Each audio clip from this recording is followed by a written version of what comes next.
Hey cousins, happy Thursday. Welcome to another episode of Respectfully. And today we have a very interesting conversation that I feel like gets mentioned a lot, but nobody ever really does a real deep dive into it. So the reason I want to talk about it today is because tonight I'm catching a red-eye flight over to Washington, D.C., and next weekend I'm actually giving a speech about or joining a panel where we're essentially going to be talking about some of the cultural issues within the Black community.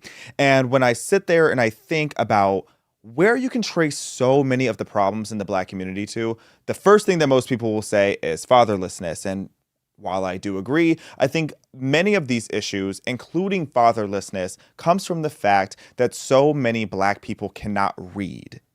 Yes, I said it. Many Black people cannot read or write at a proficient level.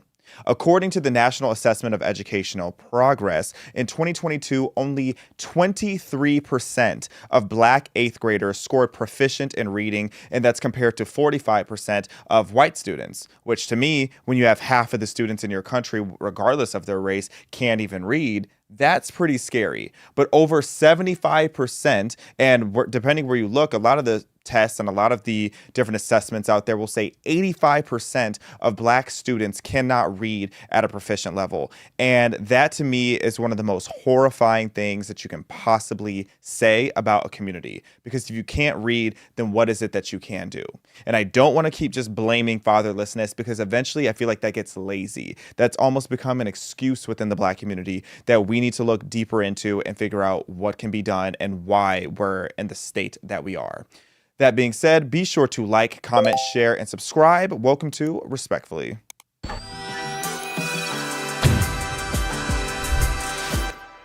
Okay, so this is a little bit of a hot take, but honestly, I just want to break down this conversation, especially since this term has been getting utilized a lot for various demographics, because more than just Black people do it. But I do think it can be a blessing and a curse when we talk about the dangerous art of code switching.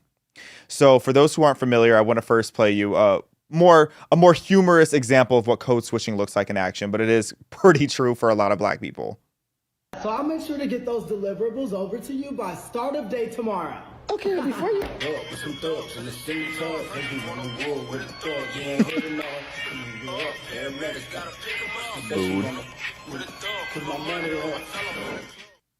Except after I get off work, I don't go and be ghetto. I just go and get matcha, and I guess my code switch is just being even bougier than I am on camera. But what is code switching? So I guess the definition of code switching is the practice of alternating between different either linguistic or cultural behaviors depending on the social context. And there's many examples of code switch. I want to give you another one because one I think is just funny of when you accidentally slip out of the code switch. Good morning, Judge. Cesar Chakuma here on behalf of John Smith. We're here for Mr. Smith's motion to reduce bond. Bond's currently set at 100 bands. Sorry, Judge, I mean $100,000, and yeah, we need to get it reduced. That's a look at the story of my life of so many times where I've been so proper, then all of a sudden I throw in some slang that is not supposed to be there or start throwing around certain terms that make certain people uncomfortable. And white people, they code switch too. Okay, it's not just to give you more perspective. White people also code switch. This was one of the funniest code switches I have ever seen in my life from the legendary skinny, blonde, and iconic Paris Hilton. Your jacket, the sparkles are amazing. I had a little bling here for today. Yes. I wanted to find out who made it later. But I think the most important thing is they need access to therapy, counseling, mentor. So there was just no chill in Paris's code switch. And if you don't know, if you've been under a rock the last 15 of 30 years, Paris Hilton, her whole act of being the dumb, ditzy blonde, like that's very much just an act. When it comes to handling business, she's actually a very fierce businesswoman and she doesn't mess around. But that's essentially what code switching is code switching is whether you're in a professional setting or if you're around different demographics of people where you are presenting yourself in a way that is adapting more to that environment. Now, before I get into why this, I feel like is affecting literacy rates, I also want to address what may be an elephant in the room for some people, where some people view code switching as fraudulent and forced because you see people like Jasmine Crockett, for example. Jasmine Crockett is one of the worst examples of code switching that I've ever seen. because she kind of does the opposite of the purpose of code switching. When she's in a professional setting, that's when she decides to be hood. Jasmine Crockett only gets ghetto when the cameras are on and she's around professional people. And that to me is very alarming, because when you look at the videos of her when she was younger, or you look at her background, it makes no sense for her to be this hood girl and to be there just with broken English every time she's arguing with somebody during a congressional meeting. And then you have people like Kamala Harris, who notoriously throughout her entire campaign was code switching every single time she stepped foot into a different room. I actually found this compilation that had me dying. Have empathy, man. Yes. It's her top 5 accents. The suffering of other people. Jamaican gal them. Sense of purpose. If his attention was her accent that people said was not her usual voice. So many friends. I love you back. I love you back. She's just missing Papi. Hello to all my divine 9 brothers and sisters. And my Sister girl, I tell Kamala. people, look, you may not be a union member. You better thank a union member. You better call somebody. 5-day work week. You better thank a union member for sick leave. You better thank a union member for paid leave. You better thank a union member for vacation time. Everywhere I go, I tell people, you may not be a union member, but you better thank unions for that 5-day work week. Okay, and this is her in her most normal, her most natural state. Thank unions for paid family leave. Thank unions for your vacation time. And it's so funny that so many left-wing political candidates end up doing this code switch thing, because I don't notice it on the right. And it's one of those things that made me respect the right more, because I don't need you to dumb down your rhetoric in order to communicate with me. And as a Black person, that just becomes increasingly offensive. Now, recently, we've even seen I've been calling him the Islamic Zohan, Mr. Zohra. I don't know how to say Zohan's name. This man who I am praying doesn't get too much power. And that's all I'm going to say about that in the name of 501c3. But this man, there's so many videos out there of him now just suddenly speaking like he has this thick accent that he does not anymore. So yes, I wanted to address that first. Those are some of the dangers of code switching beyond just the illiteracy factor of that. Again, I'm gonna tie this all together. But when it comes to code switching, what I will say in the defense of code switching is that I understand code switching because it does matter to an extent to be able to assimilate and adapt to your environment. And while some people would call it fake, I had to code switch a lot growing up. And in fact, with my platform, you'll see, depending on what I'm talking about or the setting, sometimes I do code switch. And it's very natural for me, because for me growing up, it was survival. It truly meant survival for me. So if you don't know too much about my background, I was born in Southside Chicago, literally the worst neighborhood in Chicago. I was a 2-3 minute walk from O Block. I spent my summers there, pretty much every other weekend there, and the first few years of my life there. So it was as hood could be. Okay, my neighbor was Chief Keef. We used to play kickball and stuff when we were little kids. And then for the most part, I grew up in central Illinois, middle of nowhere cornfields, town of 10,000 white people, 10,000 people, 95% white, very, very redneck and country, and just surrounded by corn. Everything that in that community had to do with corn. But that being said, it was very difficult for me to find out where I fit, because I would feel like I was too Black for the white kids, too white for the Black kids. And when I would go around kids in the hood, I would get sometimes teased, or sometimes they would not even necessarily say anything about it. They would just kind of look at me like I was crazy because I was putting together sentences properly. And my mom would shout out to my mother would get so frustrated with me, because there were times where I would come back into the house, or I would go back to my grandmother's house and she'd be there. And then I would be speaking like all the kids in the neighborhood did. And she would grab my hands and she would be like, do you realize the reason that we left this community is because we don't want you to be like that. We don't want you to find crime and this ghetto gangsta lifestyle appealing. We don't want you to not be able to put a well-constructed sentence together.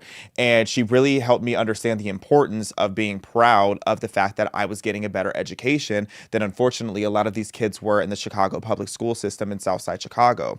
And I remember my mom telling me how it was much better to have these kids think that I was a nerd and for them to secretly wish that they could articulate their thoughts in the way that I'm able to, rather than going down the same road that they were. But for me, it was like, okay, learning how to tie in a little bit of slang here and there made it to where I could still be authentically myself while still being comfortable in this setting and in this environment. So that to me was a bit of survival. So both states were a bit natural, and that's what a lot of people have. And a lot of people who come from those backgrounds, when they get into a professional setting, they do code switch. Now, where does this have an impact on literacy? So when it comes to the code switching and the different vernacular and the way that people will say things, you know, white kids, they use slang too. White kids typically will face less linguistic dissonance though, because in their homes and their like at home language is still going to be standard English. That's going to be how they communicate at school, and it's more just with their friends that they're utilizing slang to that capacity. But when it comes to black kids today, the black kids are not learning the switch part. They're only learning the code. So it's way too normalized right now for black children to only learn slang and this African-American vernacular English. Like, why do you have young black kids who will go to class and be like, what your name is? Yes, I'm is. Yes, I'm is Xavier. That's crazy. That is crazy that in 2025, you really have kids in the hood who are speaking like that. And even if they're not necessarily the most ghetto kids, a lot of them just speak with very broken English. And it's scary when I see it rubbing off on white people, because this video has had me crying laughing for like weeks, because African-American vernacular really has some white people sounding crazy out here. Shout out to the Canadians. Justin Bieber recently tried to string together some African-American vernacular, and this is what the end result was. You're not getting it. It's not clocking to you. It's not clocking to you that I'm standing on business, is it? He ate. You're not getting it. It's not clocking Oh, to child. He ate that down. It's not clocking to you. Standing on business, is it? Okay, it's not clocking to you that Justin Bieber is standing on business. And if you don't understand what that sentence meant, then that's good for you, because that sentence was insane. Technically speaking, if you really understand African-American vernacular, it's like I can piece together what he was trying to say, but just that string of words just makes no sense together. Justin Bieber, we are here to protect you. Justice for Justin Bieber. But that is what ends up being the reality when that is how people are going to school and speaking now. And I need teachers to crack down on that, because it's one thing to be able to code switch, but when you don't know how to communicate in a professional environment, nobody's going to take you seriously. If you go around sounding like Jasmine Crockett in every room that you walk into, black children, nobody, and black adults, nobody's going to take you seriously. Even if you're going to a doctor or you have to sit down with an attorney or any type of professional, if you want them to take you seriously, you have to be able to put together a proper sentence. You can utilize slang. I love slang. I love urban culture. I love all of that. And I blend in both because I know when it's appropriate and when it is not. You're not going to see me go talking to high-level people and using all type of hood rattery rhetoric. Okay, you don't do that. But these kids today aren't learning the art of the switch. And whether they have a father in the home or not, that lack of code switch is why these kids cannot read. Because when they go and they look at a page and it's like it's structured in a way that's proper, these kids don't know how to interpret it, because it's not the way that they hear it typically. When I say what your name is, I'm thinking of kids that I grew up with who that was how they said everything. Everything was such a broken, just jumble cluster of words that makes no sense on paper. So when these kids go and try to write down something and articulate something, it makes no sense. And then they get frustrated, and then it demoralizes them all over again. So I really need teachers to stop allowing this slang in the class. And there are teachers that are now starting to call this out. I saw this video on TikTok, and I think it deserves a lot more credit. These kids can barely read. They can barely fucking read, and y'all arguing so they can say standing on business in the middle of class instead of fully articulating thoughts. Some of them are 14, 15, still putting because, BCUZ in a freaking essay, and they're dead serious and they don't even see it. As a kid that did have academic issues, I was smart, but I communicated the way I communicate. And for you to shut me up or tell me that I had to do it in a different way might have made me not want to participate. Nobody said you can never say these words ever in this building. I'm saying during my period, during this 50-minute class, don't say the shit that you say to your friends. So yes. we can't allow children to slide by and do these things when they're still in their developmental stages and years. You should be able to adhere to these rules for 50, 70 minutes a day sometimes. That's it. I cannot verbally express enough how much I love that video because it's so real. And I wanted you guys to see the full clip too. So you see there, because I understand that there's pushback on that. There are people like that gentleman there who would say that if you're not able to communicate if you're not able to communicate in a way that's more comfortable to you, then there might be students who feel, off put by that. But at the same time, it's like, it's okay for you to feel off put. I'm a firm believer if your comfort zone is where your dreams die, and you need to, if you have to become uncomfortable in order to put together a proper sentence or know how to say yes instead of saying bet as an answer, I think that's okay. I think that's what you need to be able to do. You have to have the ability to do both. Okay, when you go to, if you're a little kid and you're going to recess, or you're a kid and you're just hanging out by the lockers, then say all the slang that it is that you want to say. But when you are in the classroom, the whole point of these classrooms is to prepare these children for the workspace. And you are not preparing for the workspace if you are unable to speak properly for 50 minutes at a time. So we need more teachers that are cracking down on that. And I think back to the school I went to, again, in the cornfields, it was even as simple as, can I go to the bathroom? And the teachers would be like, can you? It's, may you go to the bathroom? It's little things like that that sit in your head and they register. The little changes. All it takes is the little changes to get these kids to be more proper in the classroom.